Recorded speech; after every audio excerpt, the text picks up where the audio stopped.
The House is resumed for the extended sitting. I call on Government Order of the Day number 1. Child Poverty Reduction Bill, second reading.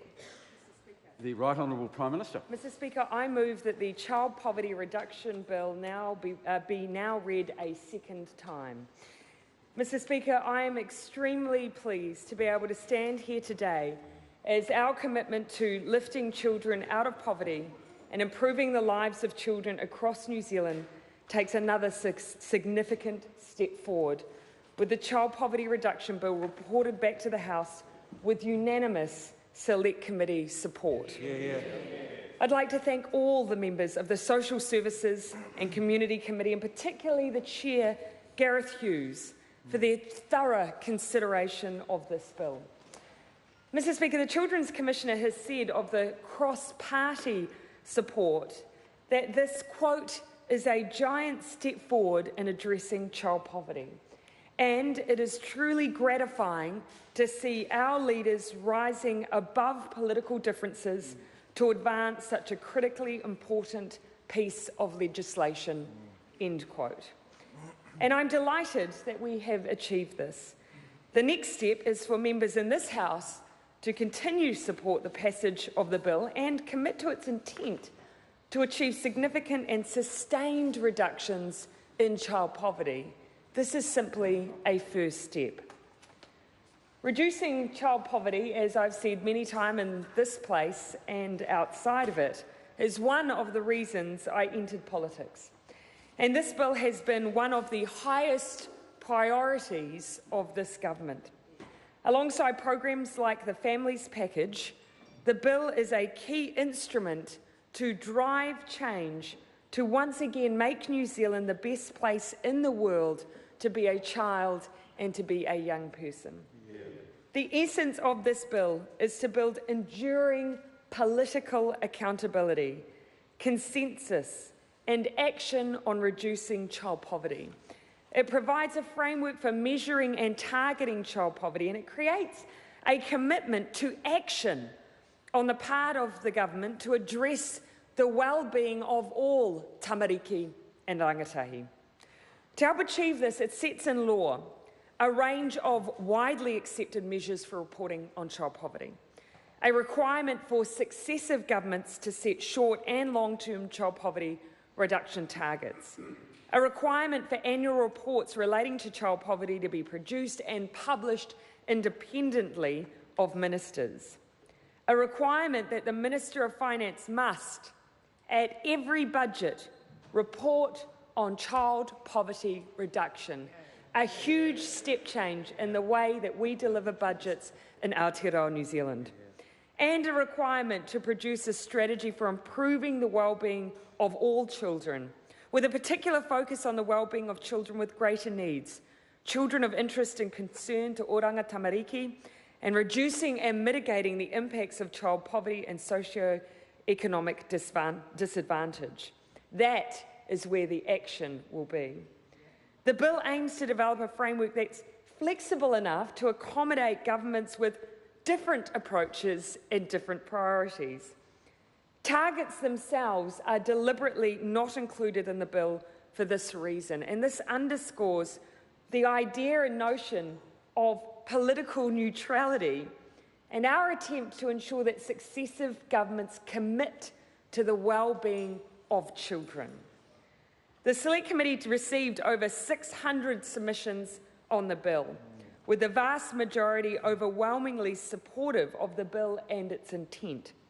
Some comments from submitters talked about it being game-changing, describing it as having the, quote, potential to transform the lives and well-being of our children. A, quote, landmark piece of legislation, transformative, historic, and, quote, a fundamentally necessary conversation for our communities.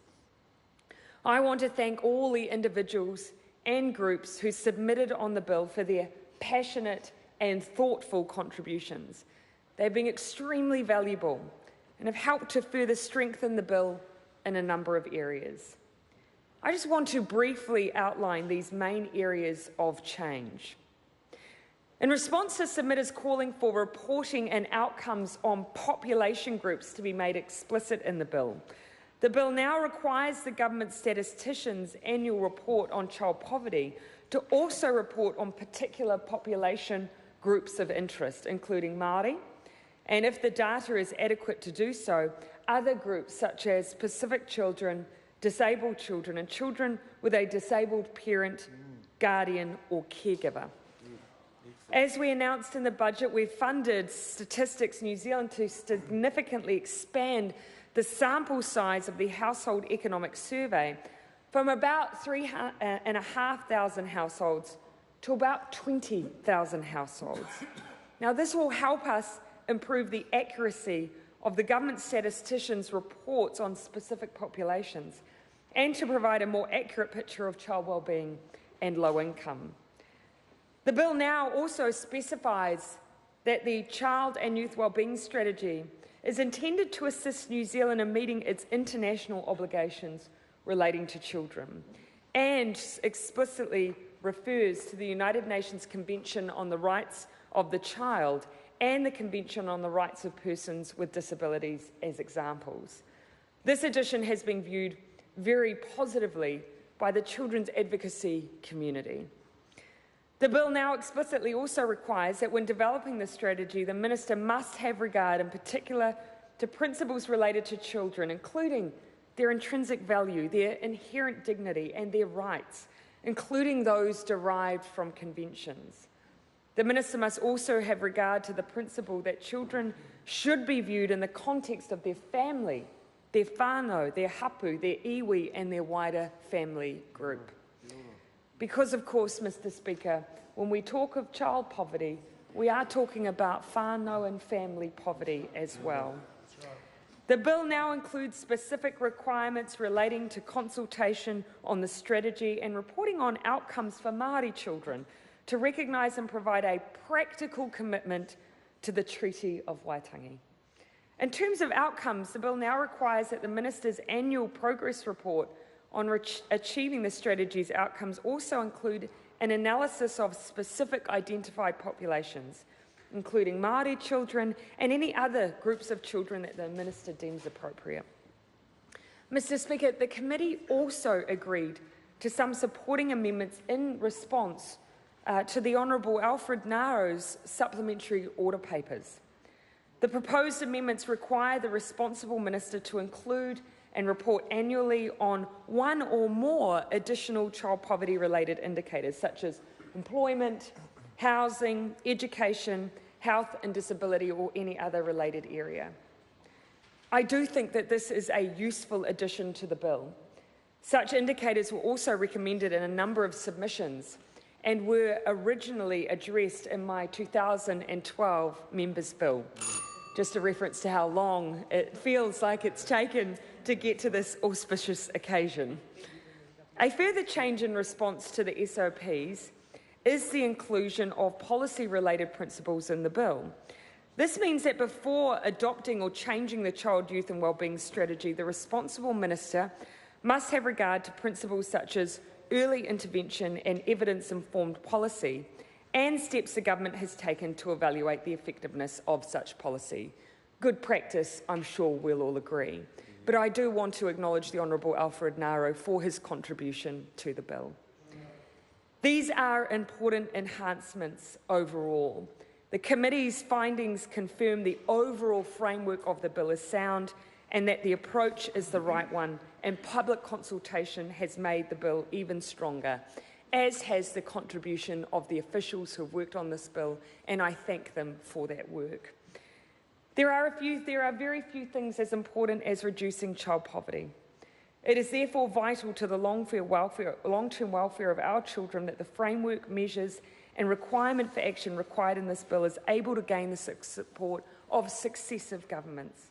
Alongside the unwavering support of the New Zealand First and the Green Party, I acknowledge everyone in this House who will support the bill today, including the National Party. There are some things that we can take the politics out of some of the time, and I think this is one of those occasions. Yeah. But, Mr. Speaker, the next steps are the important ones. And this coalition government is absolutely committed to putting in place the fundamental changes that are needed to build, first and foremost, an inclusive and sustainable economy, one that delivers greater prosperity to all its people, including the tamariki and rangatahi of this country.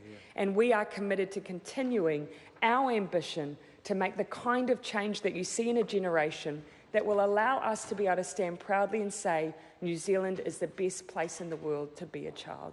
Kia ora tātou katoa. The question is that the motion is agreed to. The Honourable Alfred Naro. Thank you, Mr. Speaker. I rise to take a call on the